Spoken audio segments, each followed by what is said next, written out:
Hey everyone, it's Mattea of the Sierra Club Grand Canyon chapter, aka the Arizona chapter. I am our Grand Canyon program manager, and I'm based out of the unceded homelands of over 13 tribal nations in Flagstaff, Arizona, and I'm so excited to welcome you to Land Defenders, a podcast dedicated to the voices, stories, and wisdom rooted in the lands of the greater Grand Canyon region. Here, on lands sacred to many indigenous peoples, each stone, river, mountain, and canyon wall holds stories of connection, reverence, and defense. In each episode, we challenge the forces threatening this living ecosystem and elevate the stories of those defending its future. From activists and elders to water protectors and land defenders, we're here to share the truth, confront injustice, and explore the deep-rooted connections that tie culture to conservation. Join us as we move beyond the rim and into the heart of the work to protect this region.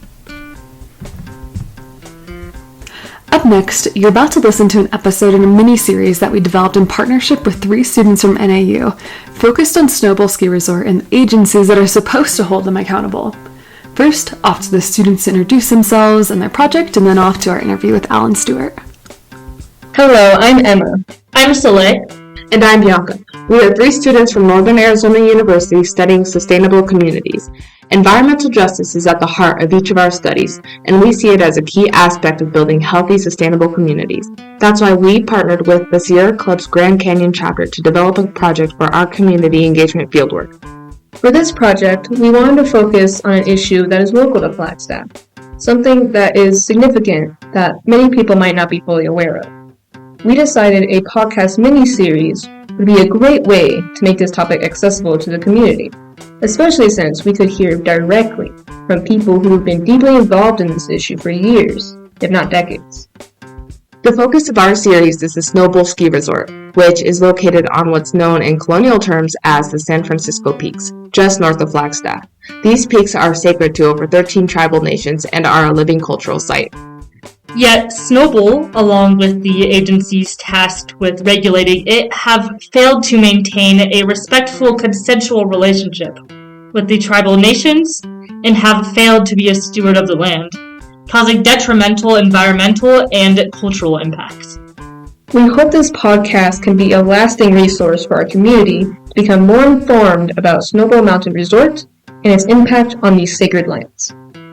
Thank you for listening. Ecosystems, it can cause some significant disruptions that have long-term economic and sociological, and in the case of the indigenous people, spiritual impacts. So that's how I got involved in this. So shall we go from there? Yeah. I'm a biologist and a professional engineer from Florida. I'm 200 years old. No, not quite. I'll be 80 next year, so I'm not young, but I would like to think age brings wisdom. But I've worked primarily in aquatic systems, freshwater, marine, and estuarine systems in Florida, developing technologies to manage excessive nutrient influx and to restore these ecosystems. And like I said, I've gotten involved with some terrestrial systems out there in Arizona and looking at that. So that's basically my experience. Awesome. Do you want to just tell us how you got involved? How did I get involved? It's a bit of a long story. I'll shorten it as best I can. I worked with the Miccosukee Indians, the traditional Miccosukee Indians, or Miccosukee tribe here in Florida, that was concerned about the problems in the Everglades related to nutrients and in the Big Cypress Preserve, which are their sacred lands, if you will. And through one of the spiritual leaders, Bobby C. Billy, I met Sean Mulford. Sean is just very concerned about the impacts that using effluent to make snow at the Snowbowl Resort will have upon the mountain and the ecology of the mountain and the sacred nature of the mountain to the people, which are all tied together. So I've been working on that for quite some time, and it's been interesting. It's been interesting. How so? Well, when I first got involved, they were concerned about the human health aspects of using effluent, which is a reasonable concern. Yeah. But I think when the Forestry Service did their work, their environmental impact statement, their concentration was on the effluent impact related to human health. Bacteria, certain chemicals like endocrine disruptors and that we see in wastewater effluent. And they did very little consideration of the ecological impacts the nutrients would have on the systems, which is a little strange because there are nutrient impacts on terrestrial systems in the United States, such as prairies and forests, has been well documented. And they kind of gave it a little bit of lip service. And I put a quote in my paper that said, and I'll quote this may be helpful, in the EIS, they said, the addition of snowmaking to operations at Snowbowl would result in an overall increase in moisture and nutrients and may change plant species composition within the Snowbowl area. Proposed snowmaking is likely to add 31.1 pounds per acre per year of nitrogen over historic natural deposition. This may increase the dominance of early successional or weedy plant species. In turn, this may reduce overall plant diversity in some portions.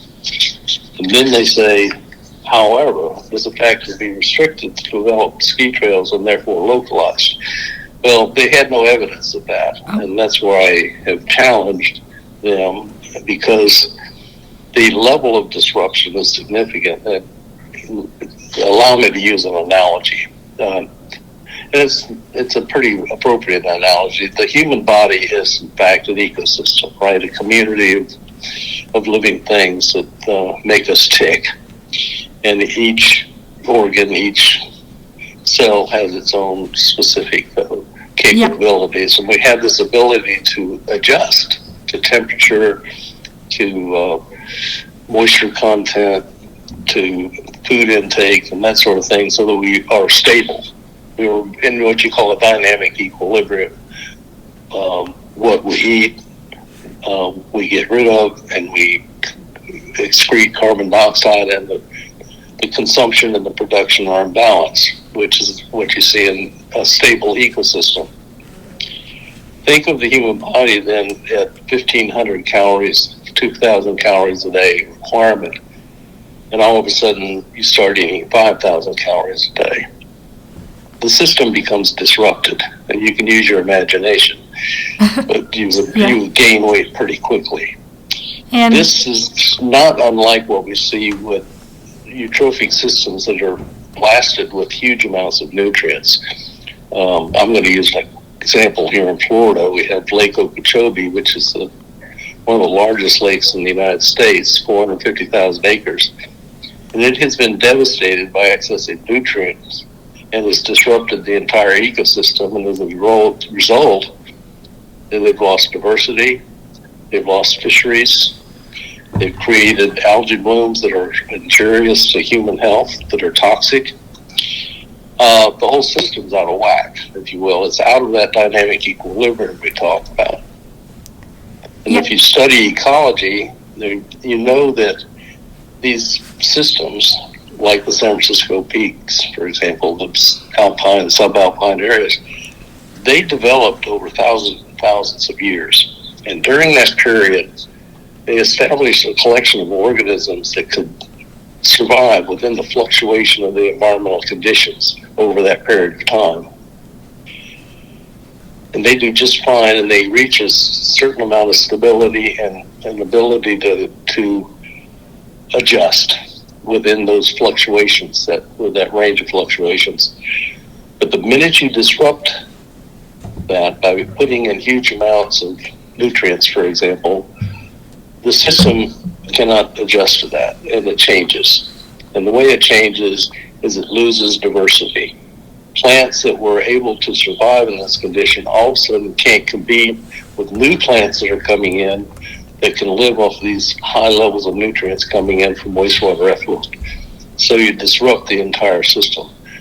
Now, this is all basically ecology 101. It's not something I came up with. This is pretty basic understanding of ecology. So what's happened, what the concern is that we disrupt the systems on the peaks and we change species diversity. All of a sudden we're impacting the wildlife, we're impacting the ability to protect the mountain from erosion or the ability to stave off certain diseases. Give you an example of something like that happened is with Lyme's disease. Lyme disease is carried by a mouse. But if the mouse is predated upon by a number of animals like owls and foxes and weasels and snakes, the communities come in and destroy the habitats for these predators. All of a sudden the mice population goes up. They carry the tick that carries Lyme disease, and boom, you've got a Lyme disease outbreak. So it's kind of like in chaos. You never know what happens when you change the initial conditions. It becomes unpredictable. And when you change these ecosystems, they become, the certainty is diminished considerably. We're not quite sure what the end results are going to be or how it's going to impact us. Yeah, and if I could ask, reading just like some of your papers, you mentioned something called nutrient overloading. Is this what nutrient overloading is? Okay, that's a good question. It's a wastewater effluent. Just to give you an example, is the water that comes after the waste is treated. And there's different levels of treatment. Many of these levels of treatment do not remove the nutrients nitrogen and phosphorus. So the nitrogen levels in this effluent is very, very high. Just to give you an example, total nitrogen in, say, a natural lake, would be something less than 1 milligram per liter, or 1 part per million. Makes sense. And wastewater effluent, it's not unusual to see it up between 20 and 30 milligrams per liter. Sometimes they can reduce it as low as 10, but that's still 10 to 15 times higher than you see in the lake. Well, you can imagine what happens if you take a lake that's 1 milligram per liter and dump water in it that's 30 milligrams per liter. That's not going to be a good thing. It's going to disrupt the system. And the same applies to the terrestrial systems as well. So when they use the effluent for making snow, they're loading large amounts of nitrogen. Now, they will tell you, the Arizona Department of Environmental Quality, that this effluent meets very high standards. But it's standards based upon human health. It's not standards based upon ecological health. And the nutrient levels they allow are very, very high, and they increase the amount of loading, nutrient loading, that is how many pounds you put per unit area on the mountain, and hence they will impact the diversity of plants. They admit that in the quote that I just read you. But then they discounted it, saying the effect will be restricted and localized. Yeah, like hand They waving say it that away. without any real evidence of that, by the way. So I think what Sean and his group are trying to get at is, if it's not having an impact, let's go out and test it. Let's go out and do a monitoring plan and see if the nitrogen is coming from the effluent. And fortunately, we have ways of determining if the nitrogen comes from wastewater as opposed to other sources. Do you know if I don't know if you know this, but do you know of any like recent surveys of that sort? Like, have people recently gone out and tested to see the levels of nitrogen? Yes, A guy, a geologist by the name of Hereford, went out and collected some samples after a rainstorm, and he found that the nitrogen levels in the eroded soils that were coming off of the Snowbowl area were quite high in nitrogen and phosphorus. What he didn't show was whether that nitrogen and phosphorus was related to the wastewater effluent or whether it was just from natural runoff. I see. What would cause such high levels from natural runoff? High levels, well, it would be something in the neighborhood of what we talked about in terms of the effluent.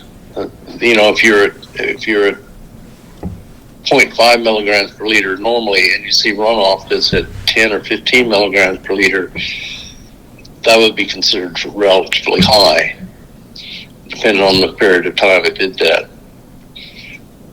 It's not as straightforward as that, but we have charts and experience that tells us how much nitrogen and phosphorus should be coming with stormwater runoff from different land uses. I see. I'd be curious. I feel like even though this has been going on for quite a few years now, we're still in the relatively early stages of navigating how this is going to affect the landscape. But you've been involved with projects where it's devastated the land. I would love to hear about some of the projects that you've worked on in relation to reclaimed wastewater and how they've affected the landscape and what we're trying to, what are we trying to prevent from happening here? Why do we need to stop this now before it's too late? Well, I can certainly do that. My examples are going to be related to water lakes, and estuaries, and marine systems. We have a catastrophe here in Florida. I grew up on the Indian River Lagoon, which is on the east coast of Florida. And as a kid, it was just a paradise for fishing, for wildlife, for birds. They have been putting in septic tanks and reclaimed wastewater and increasing the population and just manipulating the watershed. The Indian River now is basically unrecognizable. Oh, wow. They have killed all the seagrasses, and 2 years ago they killed over 1,200 manatees, which is an endangered species, or at least threatened species, because they starved to death. But the fishing has deteriorated. The algae that has been coming in to the river quite often is toxic to people and toxic to wildlife.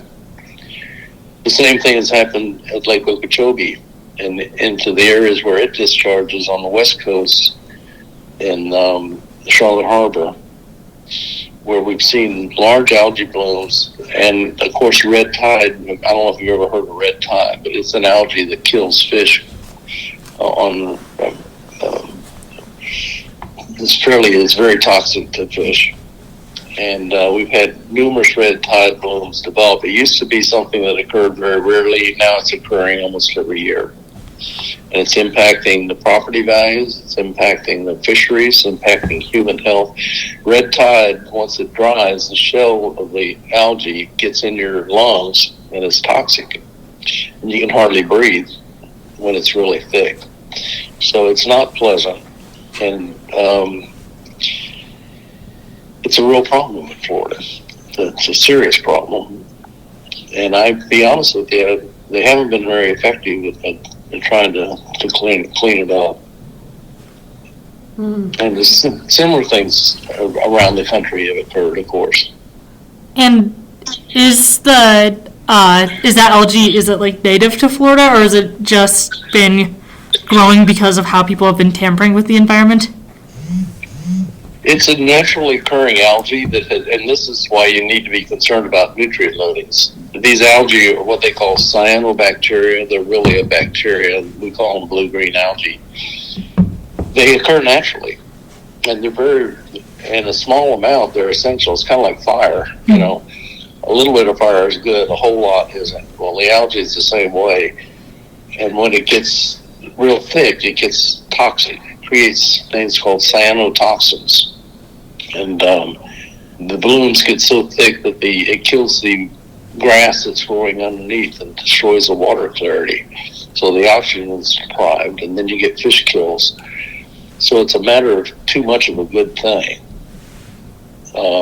And these algae respond to the nutrients faster than anything else. And that's what my concern would be on the mountain, is that you have plants up there that extract nitrogen from the atmosphere through a process called nitrogen fixation.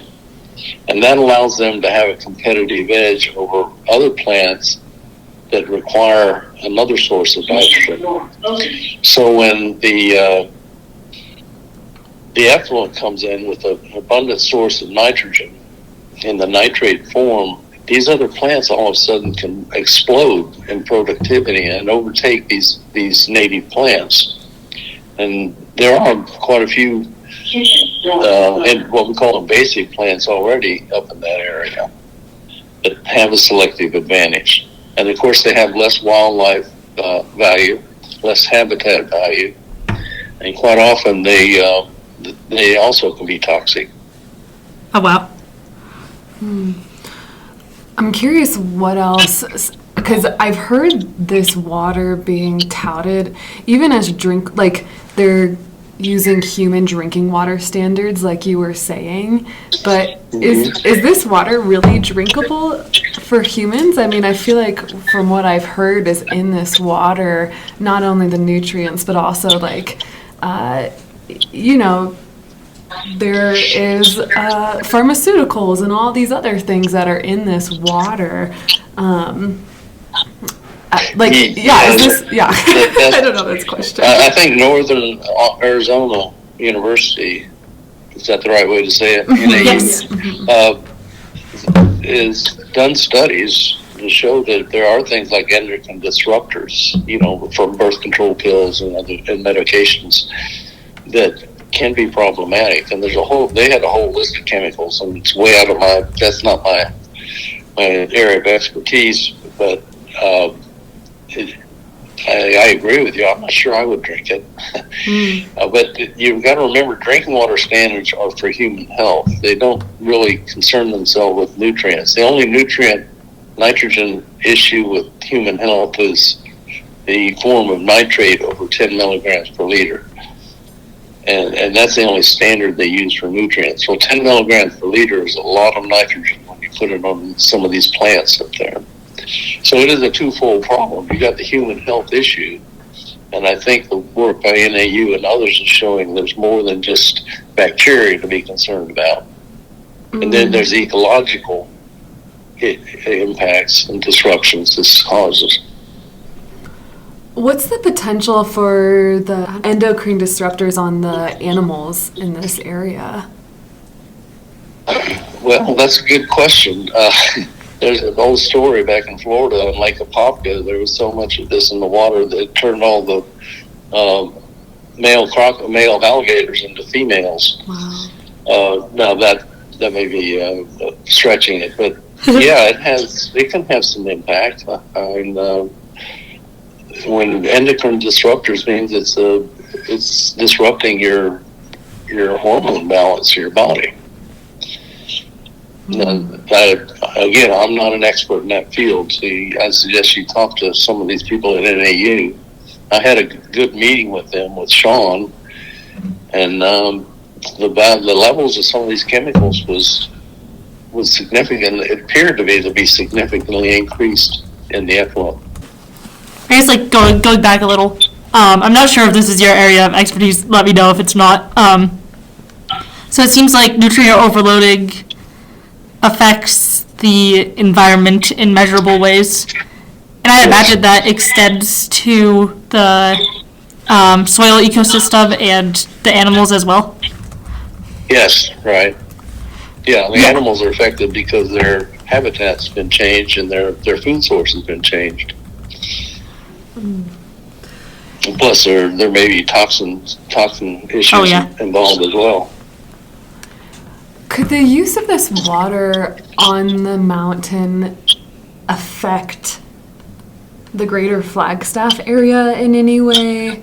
Like, perhaps the change in environment might make a higher likelihood for wildfires, which I don't know, it seems like this could be a cascading issue in so many ways. It certainly could. There's an old saying that water flows downhill. When you put it on top of the mountain, the nutrients that aren't held up on the mountain go into the groundwater or go through the surface water or go downstream and affect things like Hart's Prairie, which is a pretty valuable ecological area down gradient. And you can have an increase in woody plants, for example, that are more likely to cause fires or be susceptible to fires. There's, like I said earlier, how it affects things is always not predictable. Mm.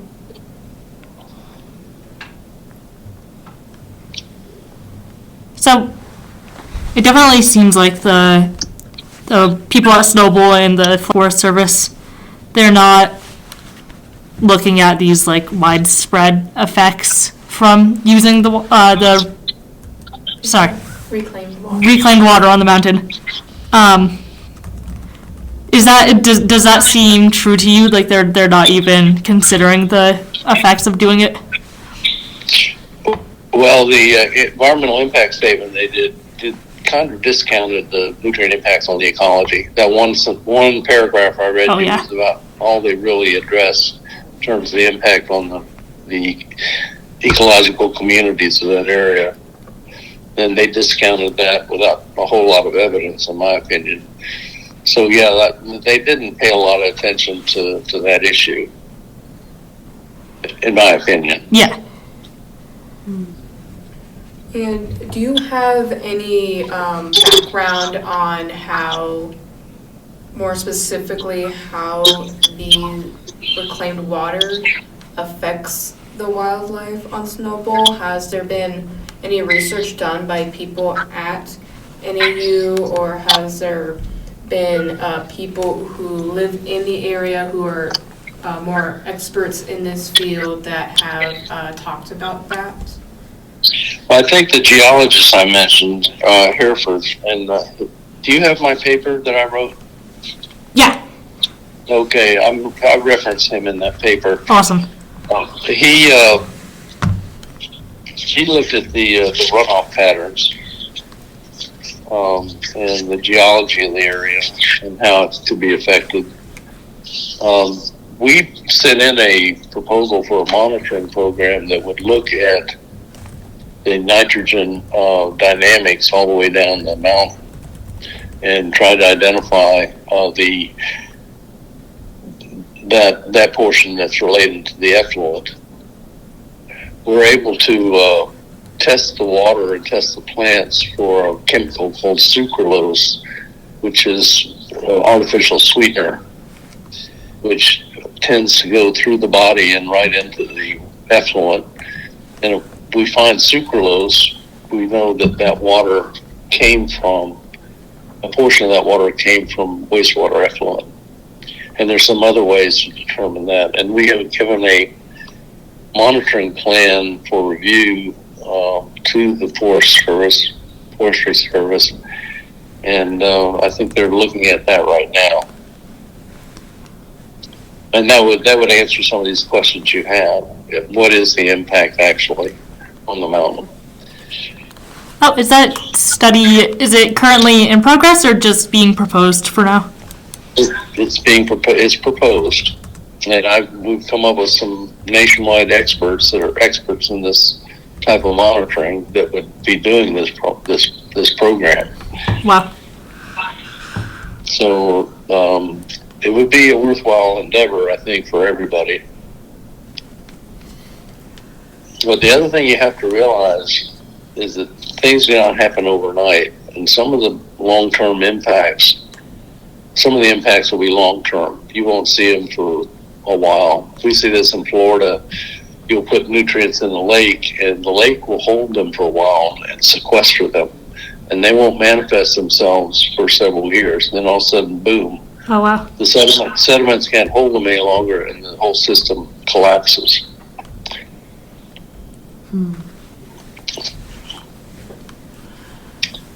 What was the process like to be able to research? Did you research on the mountain, or yeah, how did that look? Because it seems like they have been quite, it seems like the Forest Service has been quite reluctant to allow folks to research this issue. Yeah, they have been, and now you get in an arena I'm really bad at. That's politics. I don't know why, and there has been some resistance, and that's a puzzle to me as well. But the idea would be to test areas above where they spray the effluent, and that would be the control. That would tell us what the natural background looks like, and then we would sample down the mountain all the way to Harsh Prairie and see how the systems have been impacted. That makes sense. Do you have any predictions about like how the environment is going to change based on this, or is it just chaos at this point? Well, that's why we do the study. I'm not sure what we will find. That's fair. Because there's a lot of avenues by which these nutrients can be managed and dispersed. And but I would suspect that you're going to see some of this wastewater tagged nutrients down gradient somewhere. And what concentrations and what impacts, that's what the study would tell us. So that definitely is a worthwhile study to get, to keep an eye on. Yeah, right. Last word I got, I had sent them a final version, and we're waiting for the permit. Have you been talking to Sean at all? Yes. Because he might know where it is in the stage, in the development of that program, the permitting. Is there something that you found just in the history of all your work that's been most interesting to you? Something that's been most interesting? Yeah. Yeah, well, to me, the most interesting thing has been the development of the technologies for removing nutrients using aquatic plants and paraphytic algae, a system we call algal turf scrubber, which has very little to do with what we're talking about here right at the moment, although it would have some application. But developing this technology is what I spent most of my career doing. Oh, wow. So that has been exciting. It's also been dreadfully painful at times. Oh, no, painful? Well, I mean, you don't always get what you want, You'd like to see some of these things implemented, and people aren't always interested in doing that. Oh, yeah, true. Yeah, it's politics again. It is politics.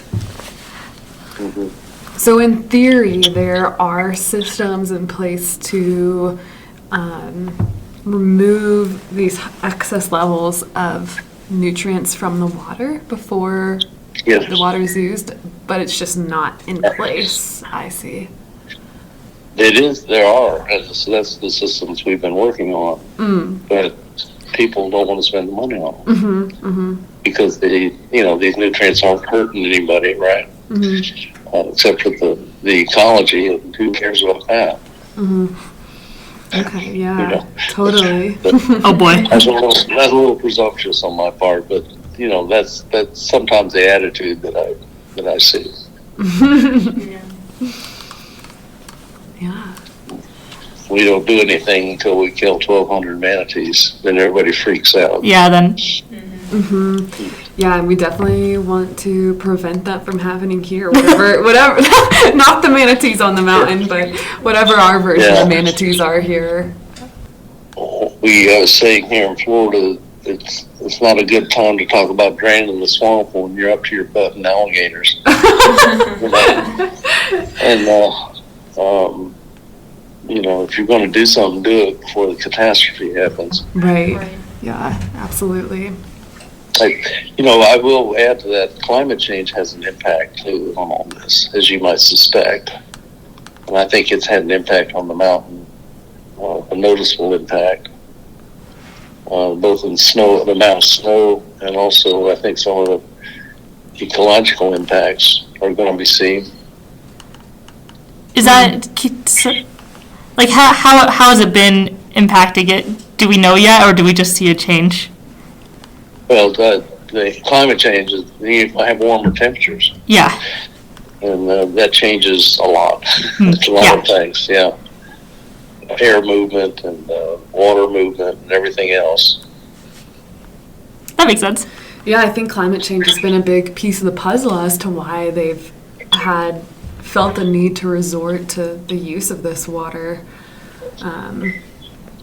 Climate change in the Four Corners region is a tough place to be a ski resort. Well, okay. I think that's all of our questions. Is there anything else you would like to share? No, I just applaud y'all for taking an interest in this and following it up. I hope if I can help in any way in the future, just let me know. Yeah, thank you so much for joining us today. Yeah, we really appreciate it and really appreciate the work that you're doing all the way out here in Arizona. It really matters.